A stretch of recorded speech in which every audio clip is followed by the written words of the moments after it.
Assalamualaikum warahmatullahi wabarakatuh and good morning everyone. Welcome to the Biology Professor Lecture Pusat Asasi UiTM. Thank you for this semester. My name is Masita Abu Kasim and I am your moderator for today. First and foremost, I would like to welcome our guests yang berusaha, Profesor Madya Dr. Norrizah Jaafar Sidik from the Faculty of Applied Science UiTM Shah Alam. And warm welcome to our dearest biology lecturers and beloved students. Praise to Allah Subhanahu Wa Taala, we have been graced by the chance to gather in these momentous occasions. Before we move on, let us begin with the recitations of dua that will be led by Muhammad Faris Wajdi bin Yusri. Silakan.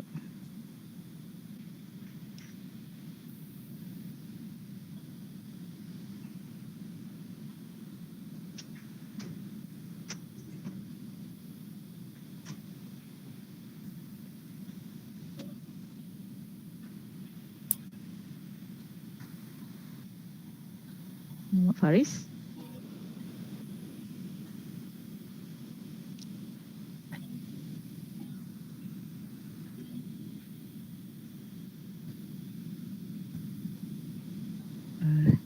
Mana Muhammad Faris? Please.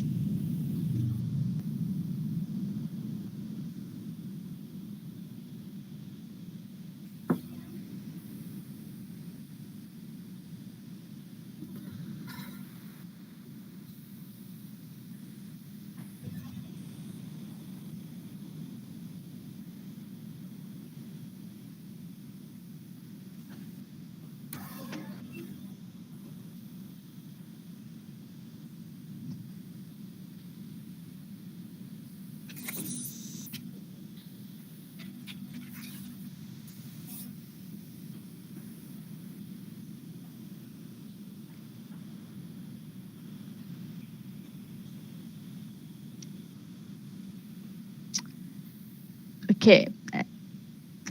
I think I continue. Okay. Thank you. Okay. With us today is Professor Madya Dr. Norrizah Jaafar Sidik. She will give a lecture on plasma membrane transport. We are privileged to have Dr. with us today. Before we start, let me introduce a little bit of her education background. So, Dr. Norrizah currently works at the School of Biology, Faculty of Applied Science, University Technology Mara Shah Alam. And she holds an undergraduate and master degree from University Malaya and completed her PhD degree in plant biotechnology from University Putra, Malaysia. She had an experience teaching research methodology, plant physiology, biosafety and biosecurity, contemporary biology, biodiversity, botany, animal physiology courses for undergraduate and also postgraduate. She also supervising local and international postgraduate students from various countries. She is a member of Excellent Entity Agriculture Biotechnology Research Group, UiTM, International Society for Horticulture Science, Natural Product Society, and Malaysia Society Plant Physiology. I am sure Dr. Norrizah can share many of her experience with us today. Okay.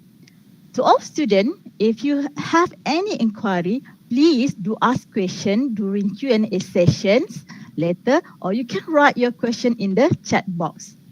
Okay, without further ado, now let's get started with our professor lecture for this semester. And with that, I would like to invite Dr. Norrizah to give her lecture. The floor is yours, Dr. Norrizah. All right, okay. Thank you very much, Dr. Masita Abu Kasim as the moderator.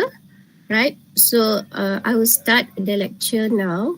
Okay, so I will share the slides. Okay.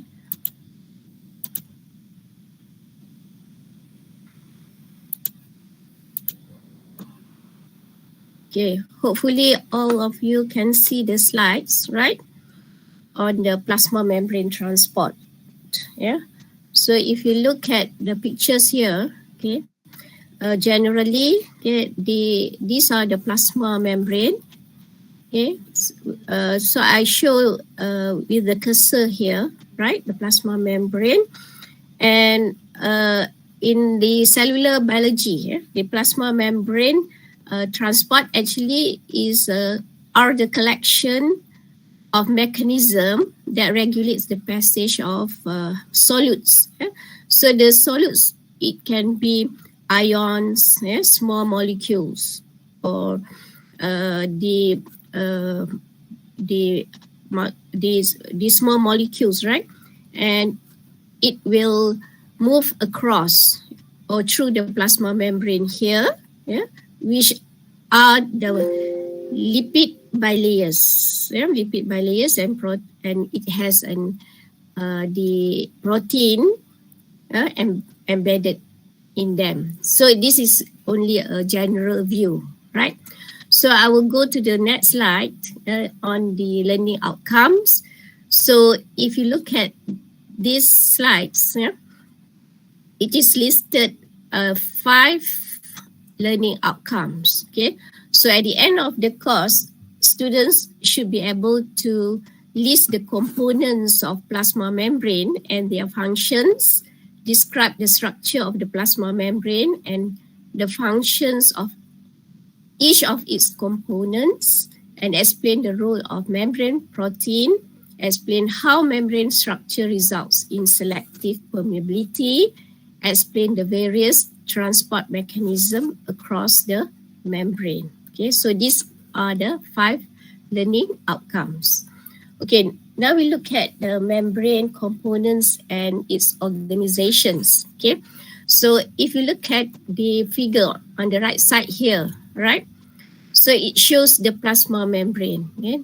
The components of the plasma membrane, where you can see the protein channels, the lipid bilayers, the carbohydrate chains, okay?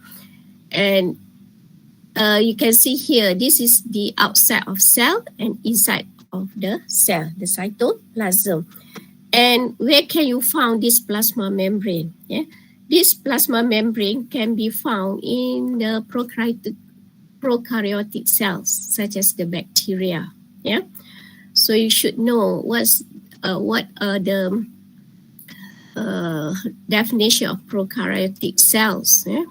And also the plasma membrane also can be found in the eukaryotic cells. Okay, by now students should know the difference between the prokaryotic cells and the eukaryotic cells.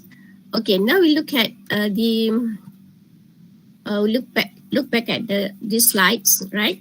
The plasma membranes. Yeah.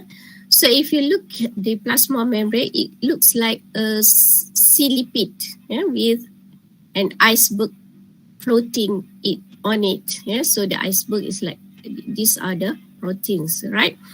Okay, so the plasma membrane, it provides protection for a cell, for a cell, and it also acts as a barrier. Okay, so it provides a fixed environment inside the cell. Okay, so plasma membrane, it can transport ions, water, nutrients in and out. Yeah, and the plasma membrane regulates not only what enters the cell, but how much of the ions, the water or nutrients comes in. Okay, so and it also exhibits selective permeability. So what does it mean here? Yeah, selective permeability, it refers to its ability to differentiate between different types of molecules. Okay, so it only allowing some molecules through while blocking other molecules. Okay, so it only allows certain substances across. Okay, and if you look at the components here, the most abundant lipid in the plasma membrane is the phospholipids. Yeah, and the phospholipid are amphiphilic molecules. Okay, so the word amphiphilic molecule means it containing the hydrophilic regions and the hydrophobic regions, right? So if you look here, these are the two phospholipid, one layer and the other layer, right? So it has the hydrophilic head here, yeah. And the hydrophilic heads of phospholipid is a membrane bilayer where it facing outward, yeah. So it facing outward. It contact with the aqueous or the water fluid both inside and outside the cell, right? And water is a polar molecule and it is readily form the electrostatic charge interactions with the hydrophilic heads. Whereas if you look here, these are the tail of the phospholipid, which are the hydrophobic. Yeah, or what we hydrophobic, it refers to water fearing. Yeah, so the part of phospholipid consists of its long non-polar fatty acid tails. So the fatty acid tail can easily interact with other non-polar molecules. Okay, and but they interact poorly with water. All right. So this is the components and the organizations of the plasma membrane. So now we look at the structure of plasma membrane. Okay. So before the invention of the electron microscope, okay, the researchers, the biologists, yeah, scientists, yeah, they have identified the plasma membrane, but there is no direct evidence, yeah, and they have proposed, yeah, or they have hypothesized different models, right? And after the invention of the electron microscope, okay, many scientists contributed to the development of modern membrane model. Okay, so the fluid mosaic model, okay, as you can see here, right, is widely accepted model, right? So these are the currently accepted model for the structure of plasma membrane. It was first proposed by S. Jonathan Singer and Garth Nicholson, yeah, in 1972. Okay, so if you look here, the fluid mosaic model, the plasma membrane is a mosaic of components, yeah, where it composed the phospholipid, cholesterol, and proteins, and they move freely and fluidity in the plane of the membrane. Yeah? So this is a dynamic process. Okay, so if you look here, okay, this shows the components, yeah, the organization or the structure of the plasma membrane.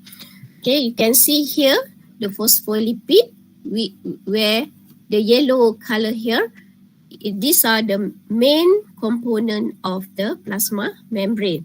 Then you have the cholesterol here. Yeah, so the cholesterol, it lies between the hydrophobic tails, yeah, of the membrane phospholipid, and it also have the integral proteins. Okay, so the integral protein here, if you look this integral protein, it extends through both layers. Okay, there's also another integral.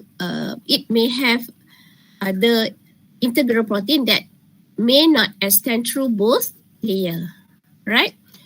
Okay, so and then another proteins are the peripheral proteins. So if you look at this, the location of these peripheral proteins, it is on the inner or outer surface. Okay, so if you look here, these are the extracellular side of the membrane, right? And here is the cytoplasmic side of the membrane. So the peripheral protein can be found here, okay, the cytoplasma side of the membrane on the surface of the phospholipid bilayer, okay, or the outer surface, the peripheral proteins. And then you have another components, what we call as carbohydrate. So if the carbohydrate is attached to the proteins here, okay, so it will call as the glycoprotein, right? Whereas if the carbohydrate is attached to the lipids here, right, it will call as glycolipids, right?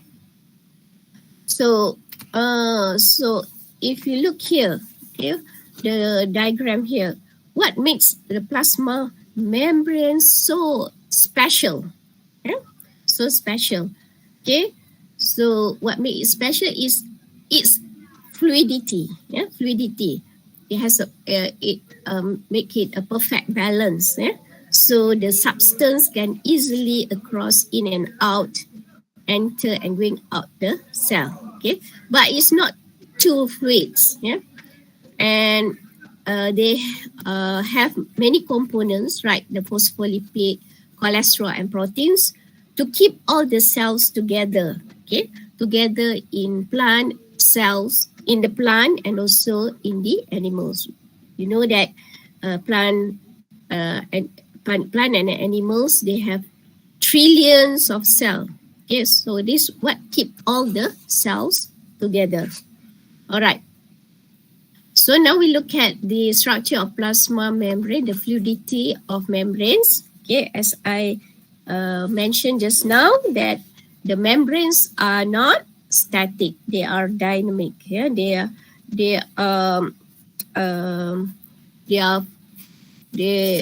move. Yeah? They can move, right? Yeah. All right. So what are the factors that affecting the fluidity? Okay. So it's listed here. There are three factors. Okay. One is the movement of phospholipid molecules. Okay. So these are the phospholipid molecules, right? Then the presence of unsaturated fatty acids, and the presence of cholesterol. I will explain in detail for each of these factors. So the first factor is the movement of phospholipid molecules. Okay. So this movement of phospholipid held together by the hydrophobic interactions. Okay. So in the phospholipid molecules, they have two types of movement.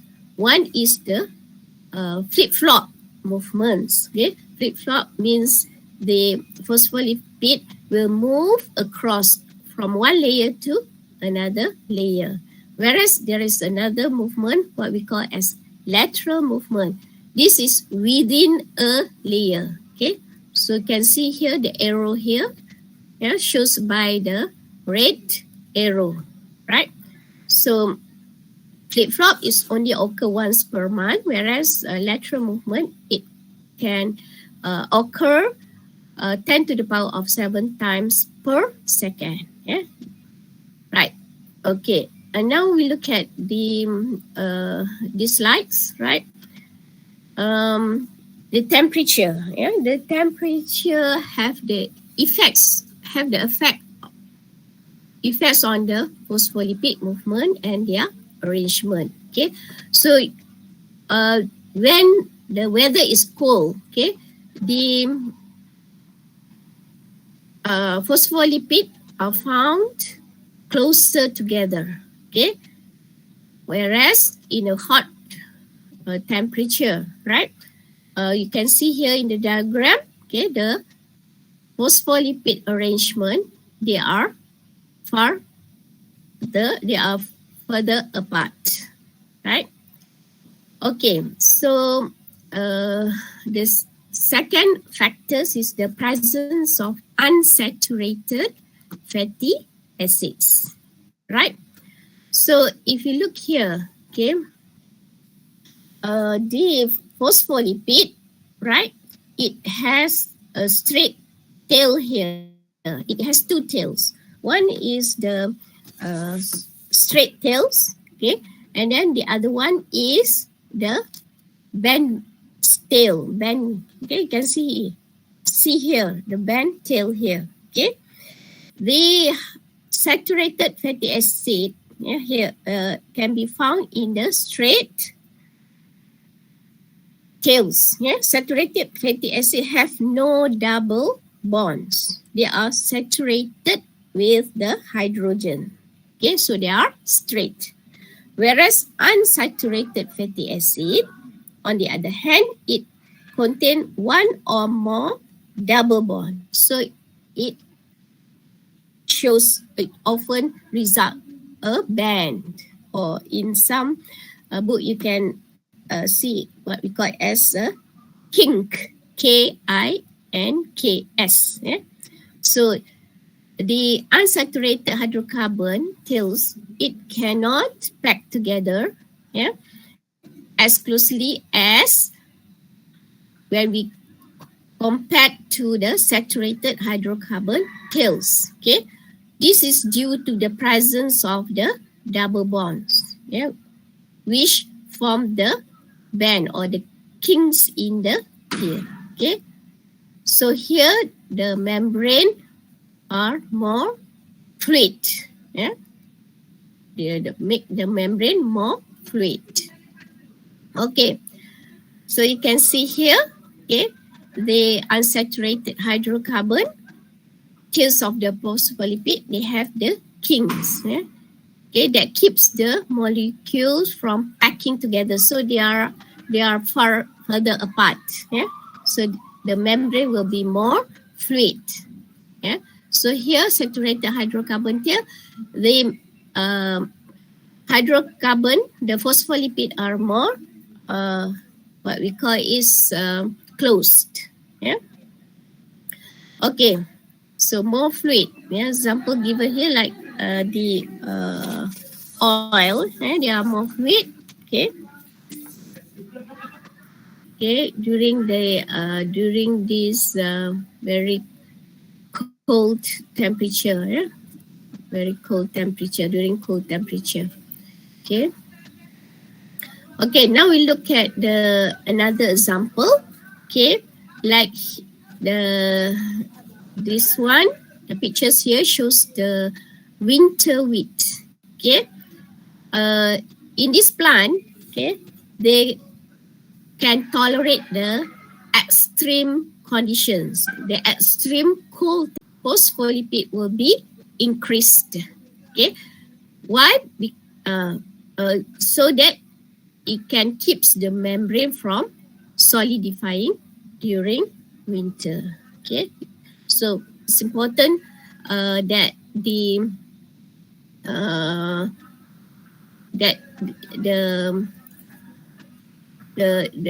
membranes keep what we call this fluid, not solid. Okay, this is another example as an adaptation mechanism where the organism are adapting to cold environments by changing the proportion of the unsaturated fatty acid. Okay, in response to the low of temperature. Okay, the third factor is the presence of cholesterol. So where can you find the cholesterol? So if you look here, the cholesterol lies between the phospholipid. It's like a sandwich here. So the cholesterol between phospholipid in the plasma membrane of animal cells. Okay, so this cholesterol, during warm temperature, for example, 37 degrees Celsius, it will restrain the movement of phospholipid. So the membrane will become less fluid. At cool temperature, it maintains the fluidity by preventing tight packing and slow down the solidification of membrane. Okay, so these are the importance of the cholesterol, right? So here it shows the cholesterol within the animal cell membrane. Okay, it reduces the membrane fluidity by moderate temperatures. This by reducing the phospholipid movement, right? And at low temperature, it hinders solidification by disrupting the regular packing of the phospholipid. Okay. Another function of this, what we call the cholesterol, is as a fluidity buffer for the membrane. So here it resists changes in membrane fluidity, where it can be caused by the changes in temperature. Okay? And then to make the membrane work properly, it must be fluid. The membrane must be fluid. Okay? Why the membrane must be fluid? Okay? If the membrane is solidified, then the permeability changes. The permeability changes, then enzymatic proteins in the membrane may become inactive. That's why membrane must be fluid. Must be fluid to make it more work properly, function properly. All right. So I have a summative question here for you to answer later on. Okay, you can refer to my lecture notes, and also you can read the textbook for further informations. Right. So the first question is, list 3 components of plasma membrane. Okay. Can anyone remember the 3 main components of the plasma membrane? If you can answer it now, it's good. Any students? What are the 3 components of plasma membrane? Students, can you hear me? No. No answer? Okay, so list 3 components of plasma membrane. And then we look at the second questions here. Name 2 types of phospholipid movement. Okay. So the first question is list 3 components of plasma membrane, which are the phospholipid, and then the proteins, and also the carbohydrates, right? Okay. And then 2 types of phospholipid movement. One is the flip-flop movement, and then the other one is the lateral movement. Right? Yes, I see, can hear you. Okay. Why is the plasma membrane described as a fluid mosaic? Okay, can anyone answer?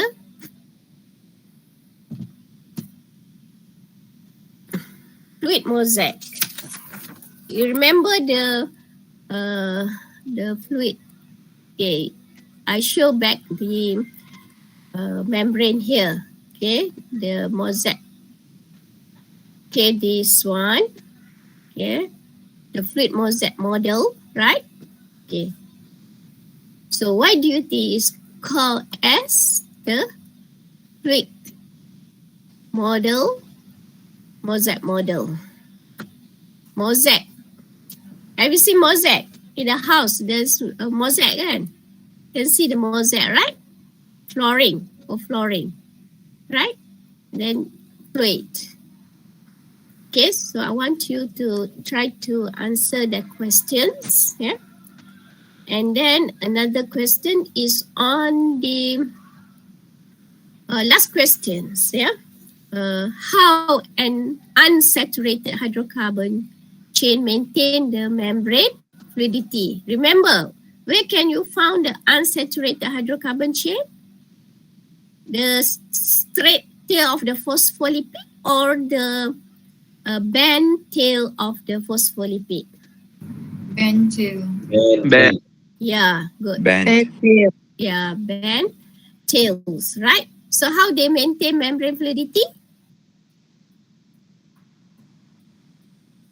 The unsaturated hydrocarbon, the proportion, the ratio, right, will be increased, right? Yeah, it changed. Yeah, remember that I showed just now here, and the presence of the double bonds that form the kings here. So this one, the percentage of the unsaturated will be increased. Yeah, unsaturated hydrocarbon till we can make it more fluidity, right? The membrane will be fluid. Okay, so I finished the first part of the lectures, right? So for the next session, I'll continue on the sharing session. Yeah, so I will stop sharing now the slides. Just give some information of my research, right? Okay, for your information, I'm a lecturer working in Faculty of Applied Sciences. Okay, just now, Dr. Masita also have introduced my research area, yeah, on the plant biotechnology, phytochemicals, plant physiology, yeah, plant tissue culture. Okay, and I have some experience in the plant development, yeah, cell and tissue culture, and the production of pathogen-free plants and micropropagation, okay, by the technique of plant tissue culture. Okay, and also I have my interest is on enhancing the phytochemicals, yeah, in plant tissue culture, yeah, through the in vitro techniques of plant tissue culture to increase the phytochemicals, such as the triterpenes. Yeah, so there are few studies have been done, yeah, on the production and the enhancement of the phytochemicals through the technique of tissue culture. Okay, so another information that I would like to share is on my program. Okay, I'm in the School of Biology. Okay, under School of Biology, there are 5 programs. AS201. This is Bachelor of Science, Honors Biology. Okay, so this course, yeah, offered in Shah Alam campus, Arau campus, yeah, in Perlis, Jengkel campus in Pahang, and also Kota Kinabalu in Sabah. Okay, this is Bachelor of Science Biology. So I'm under this program. Yeah. So under this program, there are 7 semesters. Yeah, 7 semesters. The program more focus on the biological principle, yeah, by emphasizing the issues and problem that have an impact on day-to-day activities. Yeah. So it provides knowledge in the field of biology, principle, okay, courses related to it also biology principles, but also it offer courses related to business and entrepreneurships. Okay, so under this program, we include the element of IR 4.0, yeah, flexible learning, elective courses, and also MOOC, or the massive online course. Yeah, so you can have a look at the website School of Biology. Okay, so this is for the Bachelor of Science Biology, but under this school also we have Biomolecular Science, but only this is for degree program, only offer in Shah Alam. And then we have biodiversity management that is offered in Jengker campus. And another program is sustainable marine technology offered in the Arau campus. And the last one is the applied microbiology. Now it's offered in Shah Alam. It's a new program, Shah Alam campus. So, so students, after you have finished the degree program, you have the opportunity to further your studies, either during your research by courses or by fully research. So in Shah Alam, we have offered two programs. Uh, a master in applied biology and also master in applied microbiology. And there are many programs in fully research that you can you have the opportunity to further your study, okay, and your PhD. All right, so I will stop now. Dr. Masita, okay. Thank you very much.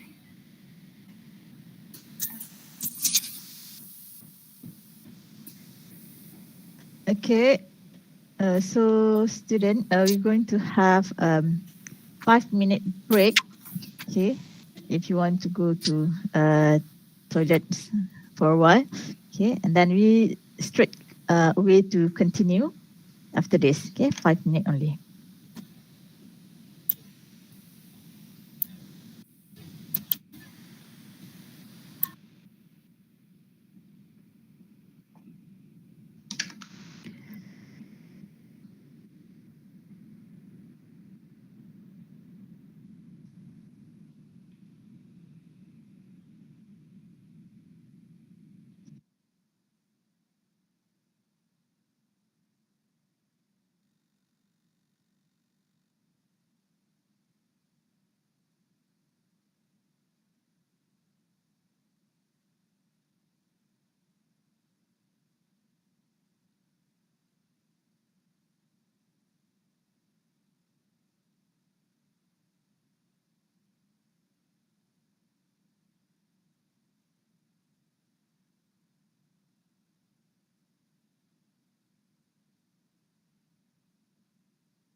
Okay, hello everyone, and welcome back.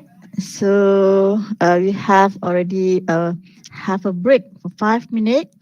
Now, I think Dr. Norrizah will continue with the lecture. Okay, please, Dr. Norrizah. Okay, so we'll continue with the second part of the lecture, right? So I will share the slides now.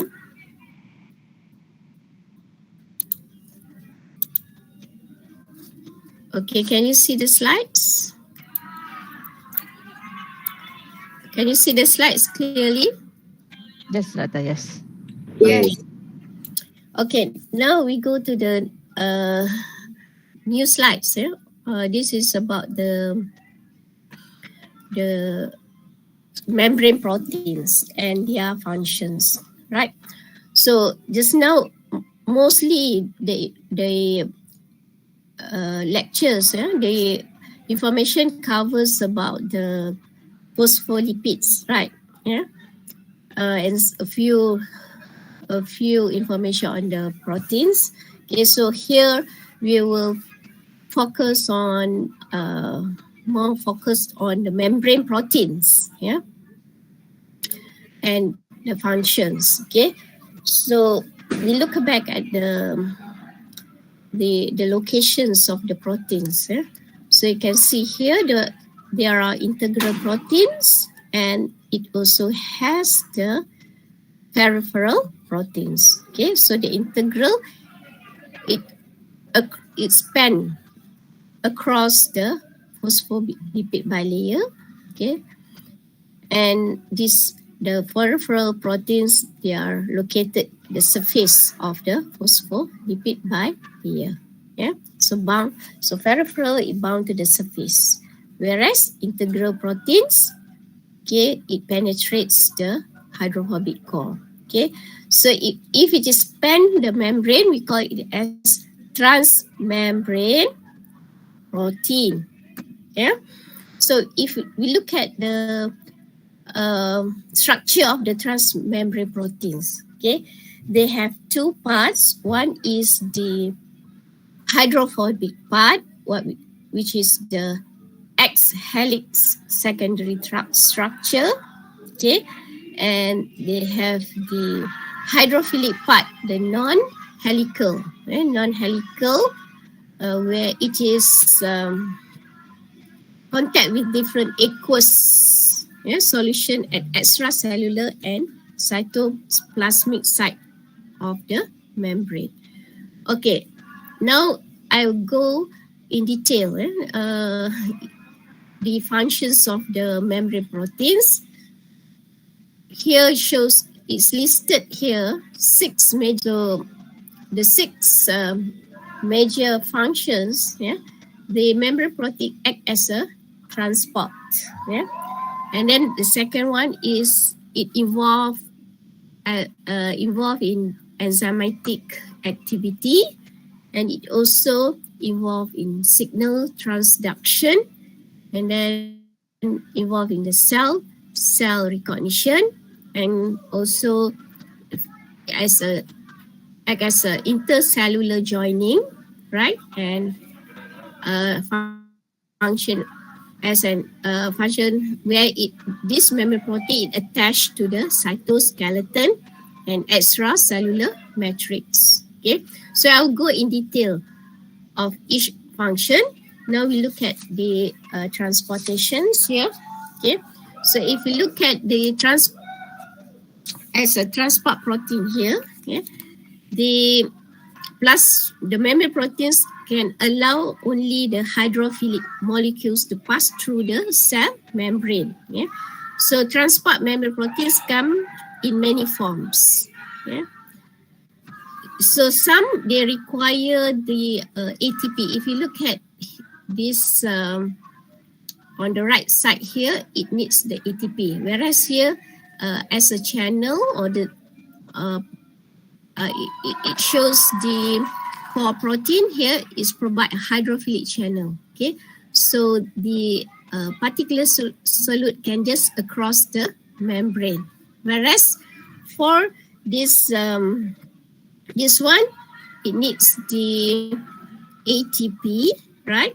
It requires energy to change the shape, yeah, and actively move molecules and other substance across the cell membranes. Yeah? So the substance can be the glucose or the amino acid. Yeah? With so the membrane protein itself, it can release the ATP to use as an energy source, right? Okay, another functions it involved in the enzymatic activity, right? So all enzymes, as you know, they are a type of proteins. Okay, so as a result, a membrane protein that is embedded into the membrane can sometimes be the enzyme. Okay, and they have this active site. Okay, so this active site it facing outside the lipid bilayer. Yeah, outside the lipid bilayer. Okay, and this type of enzymatic membrane protein, it can carry out the steps in a particular metabolic pathway. Yeah, for example, like the breakdown of lactose. Yeah, so they can break down the lactose, the disaccharide into glucose and the galactose to the monosaccharides. Okay? All right, and then another functions of the membrane protein is as involved in the signal transduction process. Okay, so here you can see here, yeah, the membrane protein here, it act as a receptor. Okay, and it also have the binding site, where this binding site have a specific shape that fits the shape of the chemical messenger. So the chemical messenger here, it could be the hormones. Yeah, and hormones will connect to the receptor membrane. Yeah, that is embedded inside the cell, embedded here in the phospholipid bilayer here, right? And the hormone can change the receptor protein and cause a specific reactions. Yeah, depending on the type of hormone or other substance will take place within the cell, right? So you can see here, right, the receptors, okay, the hormones, okay, specialized by type of cell they are attached to. Each type of cell receive different signal from the body or an environment. Okay, and then each of these specialized proteins has a special method of transferring a signal into the cell. Okay, some proteins activate other molecules, what we call as second messengers, which carry the message to the nucleus or other molecules. Okay, another function of the membrane proteins is involved in the cell recognitions. Okay, so another important function of membrane protein is in identification and recognition between the cells. Yeah, between the cells. So this is one cell. Okay, this is another cell. Okay, the particular function is useful in the immune system. For example, it helps the body to recognize the foreign cells, yeah, that may be causing infection. Yeah, for example, okay, so if you look here, these are the glycoprotein. Yeah, so glycoprotein, it is the carbohydrate that covalently bonded to the proteins. Yeah, we call it as glycoprotein. These are the type of membrane protein that carry out the cell recognition.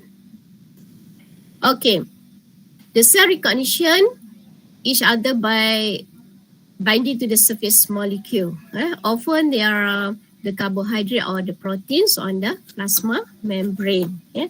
So the important during the sorting of cells into tissues and organ in an animal embryo, and the basis for the rejection of foreign cells by the immune system in the animals.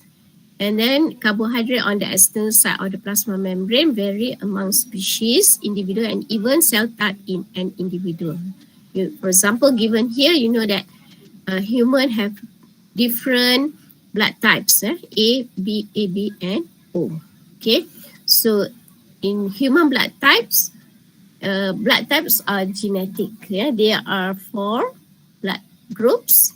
Okay, the blood group are based on the red blood cell antigens, antigen present here, which are the protein on the cell surface that are recognized by the person's immune systems. Okay, so for antigen present here, A antigen, so the red blood cell type is group A.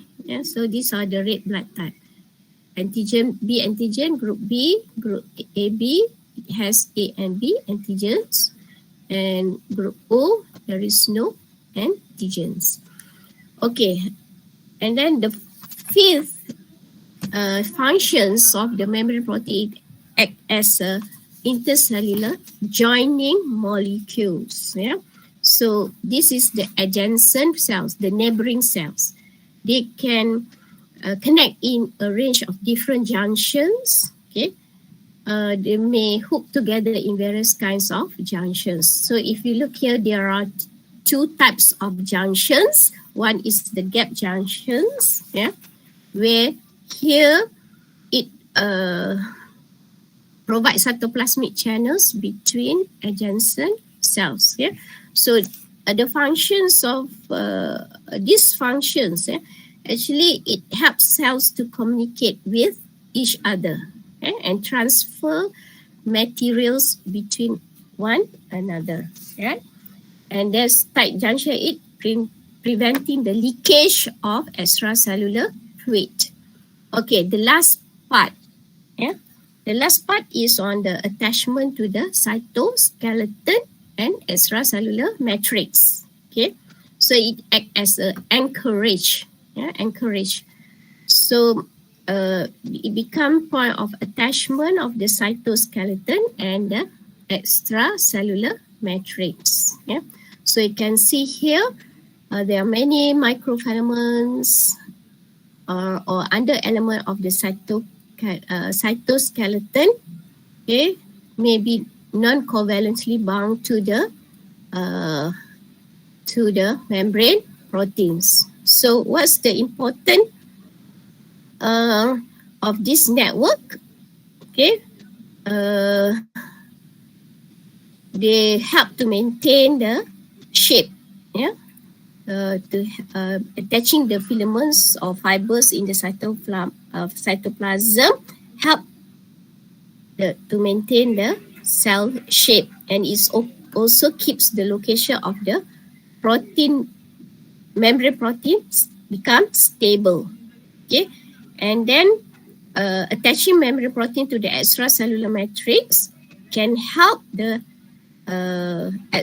ECM, extracellular matrix, to mediate changes that occur in extracellular and intracellular environment. Yes, so it stabilizes the location of certain membrane proteins. All right, so this is the some of the summative questions that you can answer, right? So name 2 types of transport protein, students. What are the 2 types of transport proteins? Can you remember? Transport proteins. Okay. And then the second question is briefly describe how membrane protein involved in signal transduction process. Okay. So remember the signal transduction process just now.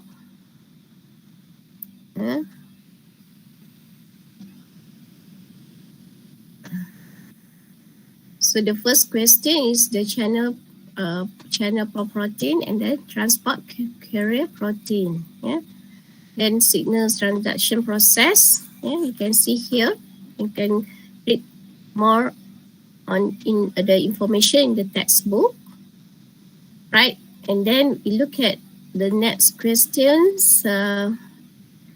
Name specialized proteins that are embedded, yeah, in phospholipid bilayer and describe their functions. Remember the name of the specialized protein that are embedded in phospholipid bilayer. Yeah? So try to answer all these questions. Okay, I will continue with these lectures on the topic of membrane structure results in the selective permeability. Okay, so now firstly we look at the hydrophobic molecules. Okay, so what's the example of these hydrophobic molecules, which are the non-polar? Okay, example are the hydrocarbons, carbon dioxide, and the oxygen.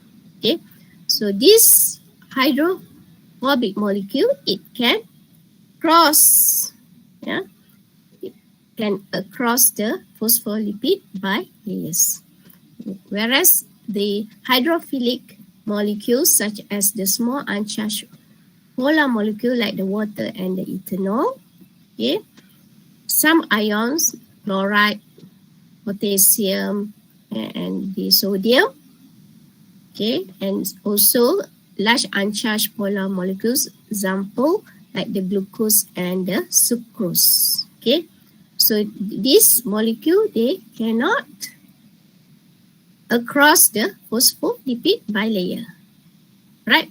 So how all these ions and small molecule and large molecule can cross the phospholipid bilayer?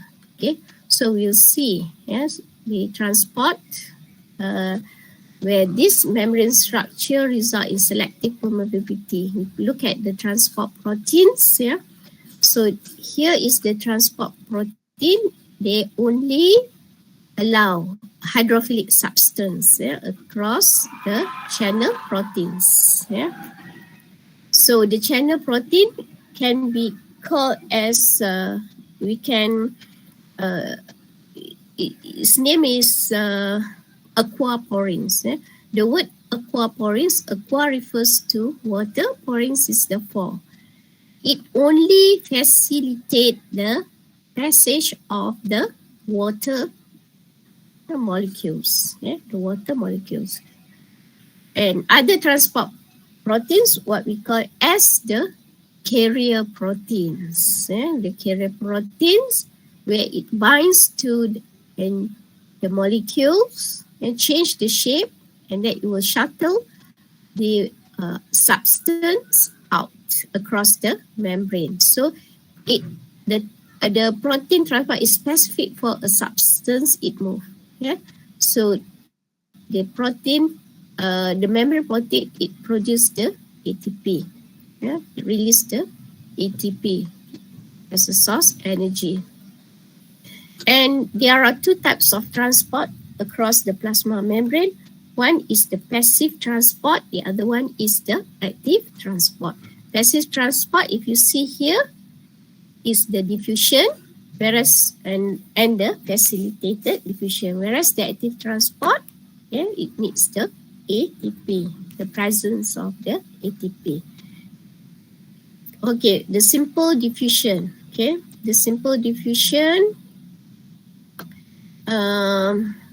Okay, so you can see here the simple diffusions, where these molecules diffuse from where it is more concentrated to where it is less concentrated.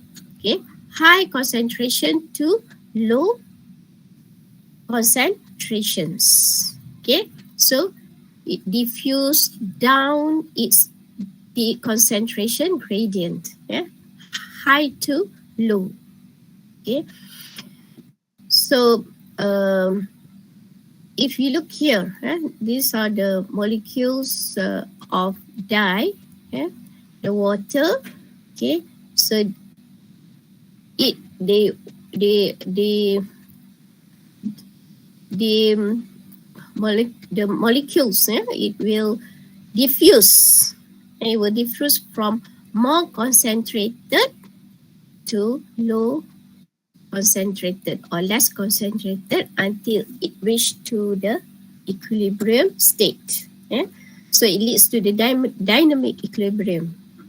The solid molecule continue to cross the membrane, but at equal rates in both directions. Okay. Now we look at here, the diagram here. Okay. Each type of molecule diffuse. Here can see here, right? Diffuse down is concentration gradient. There will be a net diffusion of the purple molecule towards the left. To the left here. Okay, so you can see until it reach the equilibrium state. Okay. So the simple rule of diffusion, okay, diffuse is process. Okay. Then we look at the osmosis process. Okay, this osmosis process is a diffusion of water across a selectively permeable membrane. Okay, so here water will be diffused. Okay, so it will be diffused from a lower solute concentration to a region of higher solute concentration until it reach a equal. Because the solute concentration become equal. Okay, so this is a U-shaped glass tube. And at the center you can see the selectively permeable membrane where it separates the two sugar solutions. Here, low sugar of solute, or the low concentration of the sugar, or here it's higher concentration of the sugar. And here only the water will move through the across. Why? Because the sugar cannot move through this selective permeable membrane because the sugar molecule is bigger. Okay, and then here you can see here more similar concentration of the solutes. So water move from an area of higher to lower free water concentrations. So you can see here the water molecules will cluster, will surround the sugar molecules. Okay, and this side has more solute molecules, fewer free water molecules, right? Whereas this side has fewer solutes, more free water molecules. Okay, now we look at the different type of tonicity. Okay, what is the definition of tonicity? Tonicity is the ability of a solution to cause a cell to gain or lose water. Okay, so there are three types of solution. There are tonic, hypotonic, and hypotonic. So we look at the animal cells. Example, human cells here, the red blood cells. What happens if the red blood cell are placed in the solution that is hypotonic to the cell? Okay, hypotonic, so water will move in, enter the cell, and then the cell will become swell and burst like this. This is the normal red blood cell, which is in the isotonic environment. Okay, so here water flows in and out at the same rate. Right? Iso means same. So there is no net movement of the water across the plasma membrane. Whereas if we look at this picture, what happened is we place it in the hypertonic solution, and the water will move in, the cell becomes shriveled, and then it can probably die. Okay. Example, effect of the increased salinity of a lake to the animals. Okay, whereas now we go to the plant cell, hypotonic solution. What happened? The cell will become turgid, but it will not burst as what is shown in the what we can found in the red blood cell, because the plant cell have the cell wall. Yeah? The cell become turgid. Just be very firm. Okay, so this is important for the herbaceous plant, herbal, right? So I hope that students know what is herbal plants, herbs. Okay, the isotonic solutions, okay, the cell become flaccid, then wilted,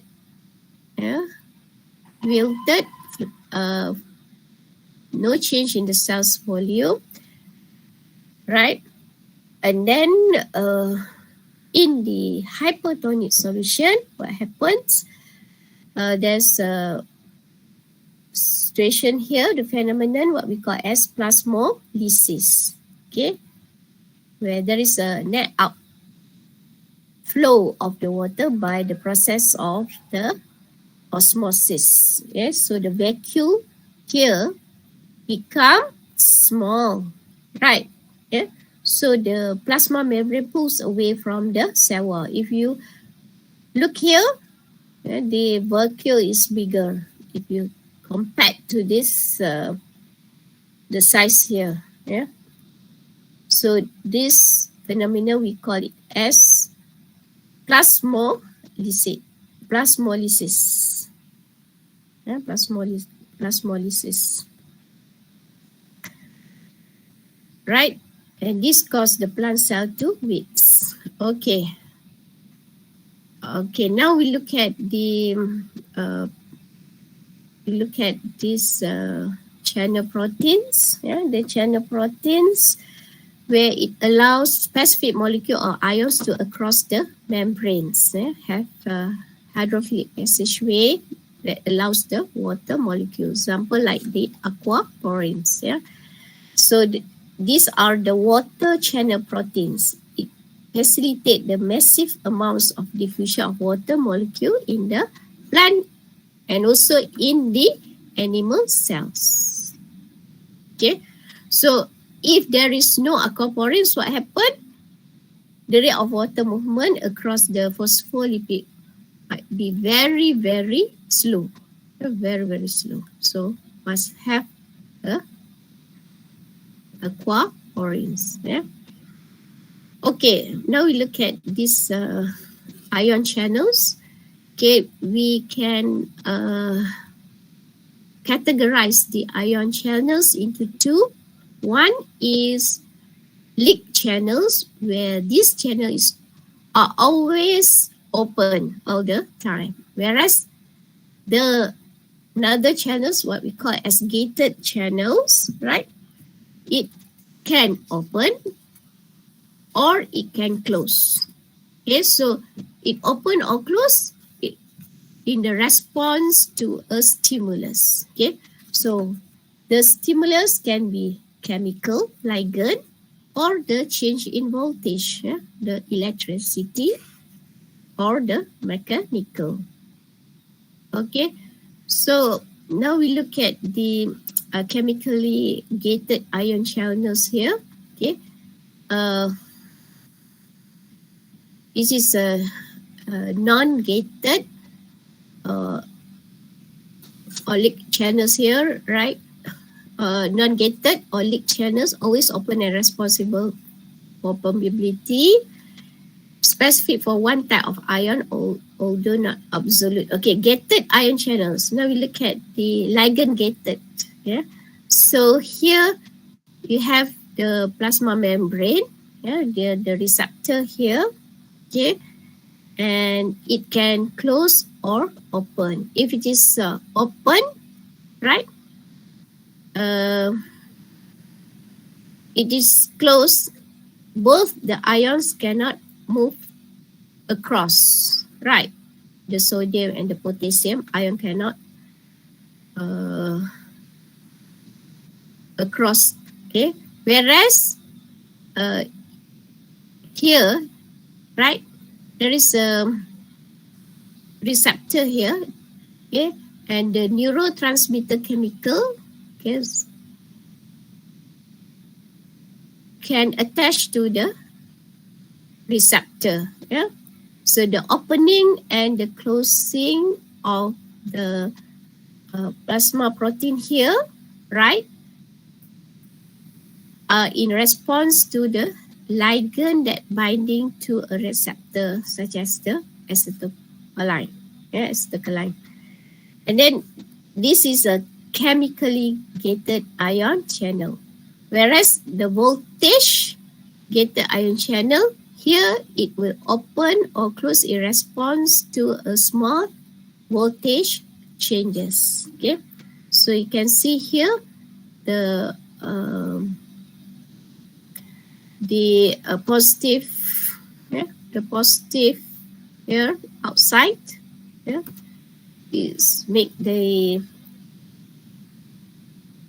plasma membrane here close, yeah, right, and the potassium, the sodium cannot move in because this is a close, and the voltage gate is closed. The channel is closed, right? Whereas here is open, right? You can see here the charge here, yeah, is inside here. It's now the charge is outside the plasma, outside at this side, yeah, here inside. Yeah. So it open or close in response to the small voltage changes. All right. So now we look at the we still on the channel proteins. Yeah. So this channel protein, yeah. We look at an example of the disease, yeah, which involve the channel proteins. Yeah. So one of the disease is what we call as cystic fibrosis. Yeah. It is a genetic disease characterized by the production of abnormal thick sticky mucus. Yeah. Sticky mucus. So you can see here the mucus. Yeah. It was produced, yeah, at the respiratory tract here, right? Tracheoles, then the trachea, and it can also block this respiratory, blocks the air sacs, and mucus also blocks the pancreatic ducts. So if you look here, the chloride transport across the membrane are closely linked to the natrium, to the sodium transport. Okay, so the cells lining the respiratory tract cannot absorb respiratory tract, and it cannot absorb the natrium, sodium chloride here. Okay, so the sodium chloride will accumulate. Okay, so it will affect natural defensive proteins, what we call as defensive, that kill the bacteria in the lungs. Yeah. And bacteria will trigger the airway cell lining of the respiratory tract to produce more mucus. Okay, more mucus, excess abnormal thick sticky mucus, where it will clog the respiratory airways. Yeah, clog the airways, you make the damaged and the respiratory system will fail. Failure of the respiratory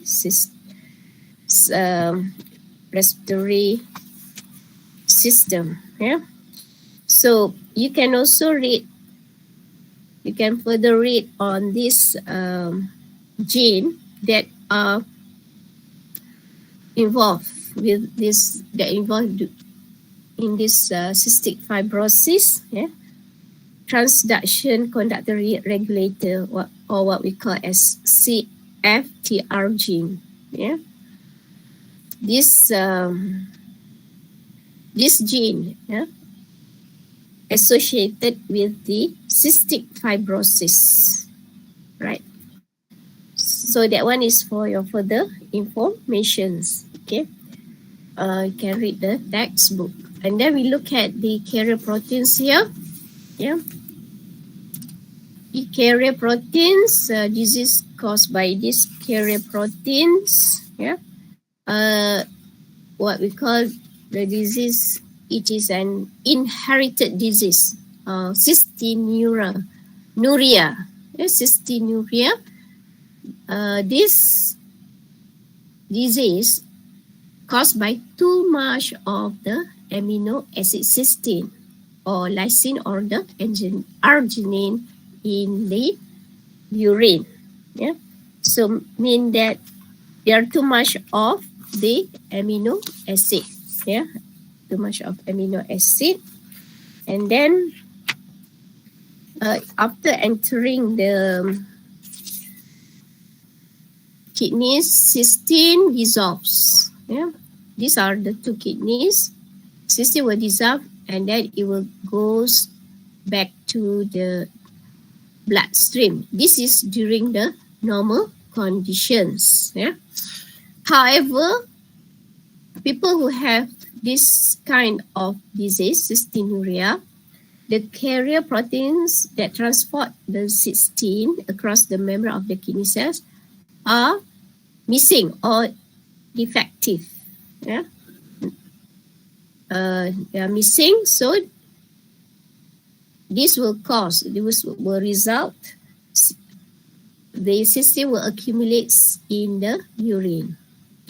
So once the cysteine accumulate in the urine, then it will form a crystal, or you can see here, right, near to the these are the kidney, the cross section of the kidney.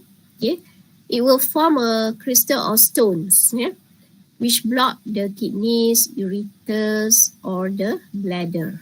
So you can see here, the stones here, it will block the ureter. You can see here, the stones can be formed at the lining part of the bladder. Right? Okay, so this is the last slides for the lectures. Right, now I will give you some summative questions that you can answer, right?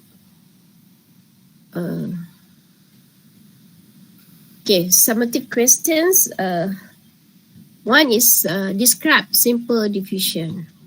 Okay, and then what happened to an animal cell when immersed in the following solutions: hypertonic and hypotonic. So you have to read clearly here. This is an animal cell, right? And then name the two types of ion channels, right? So for so this is my last slide. Okay, so I hope you will answer the questions and read the books to get more information. Okay, so that's all for today, right? So I will stop sharing the slides. Back to the moderator, Dr. Masita. Thank you very much. Okay, thank you, Doctor. Okay, now we open for Q&A sessions. Okay, you can directly ask questions. Okay, just turn on the mic And you can also type your question in the chat box. Any questions from the student?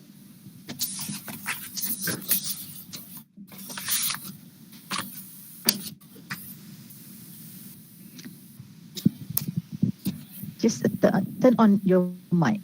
You can ask the question regarding the plasma membrane transport.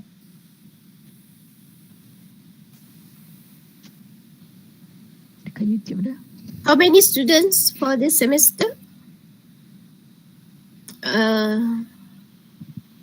All of them are online, right? Is it in the campus half, or online. at home? Half at home and half in the campus. No, bukan dekat half in the YouTube channel, watching through YouTube channel, and half in this Google Meet. Okay. Any question?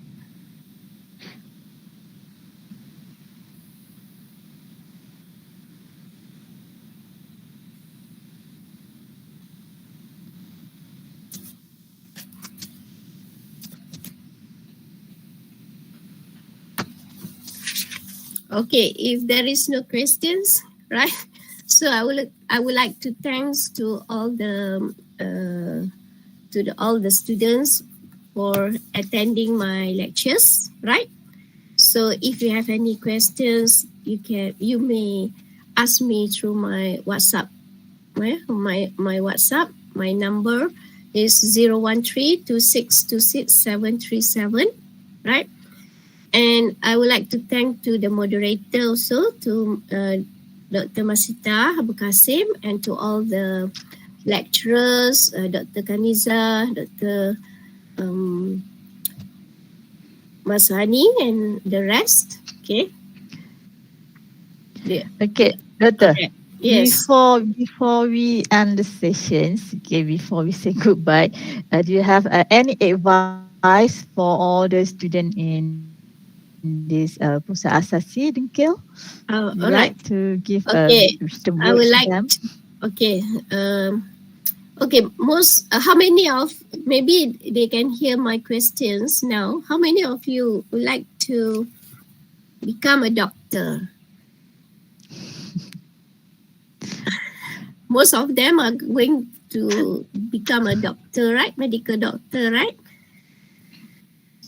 Right. So, okay. So for those who are, either you become a medical doctor, okay, or other courses later on, okay, you need to study hard, right?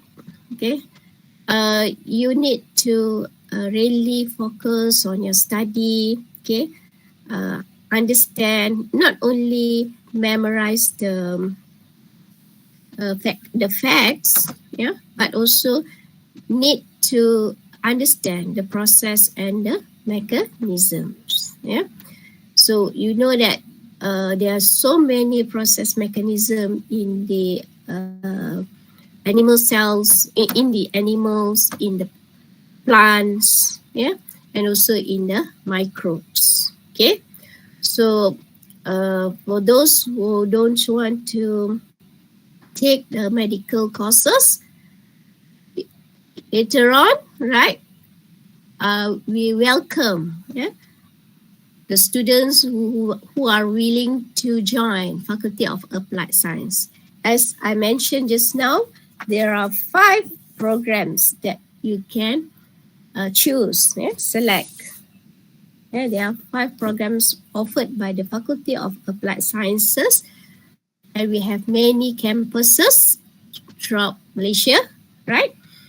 So you can choose the Biology program, Biomolecular Sciences, Biodiversity Management, Sustainable Marine Technology, Applied Microbiology. Okay, so biology is very, very interesting areas. Okay, and later on, you can become not only the researcher, the scientist, okay, the technologies. Also, you can become a lecturers as such as Dr. Masitah, your moderator, right? And also can become an environmentalist, right? And then in marine technologies, there are so many prospects, yeah. And also as a microbiologist, okay. So for the time being, I would like to advise all of you to really study hard, concentrate, not concentrate on your study, right? Read more books, get more knowledge, and discuss with your friends. That's all my advice. Thank you very much, Dr. Masita.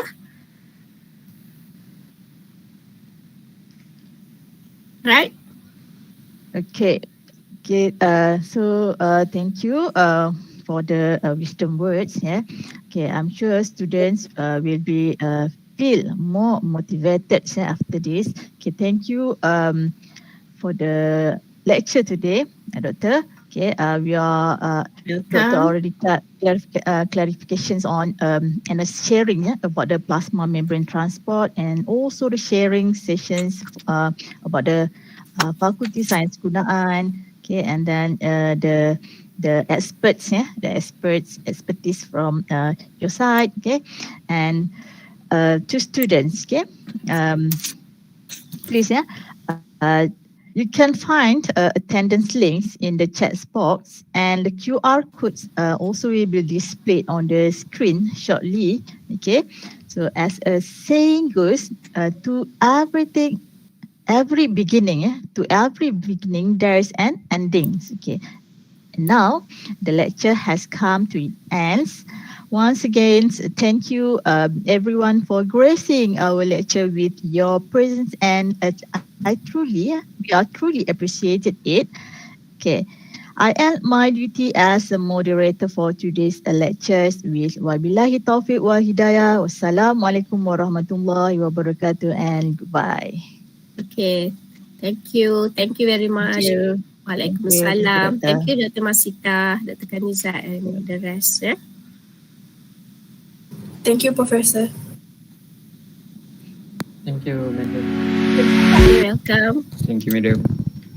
Thank you, You're madam. welcome. You're welcome. Thank you. Now I can see your face. Thank you, Now I can madam. see your face. Open your video, please. Dah habis baru nak buka. Alright.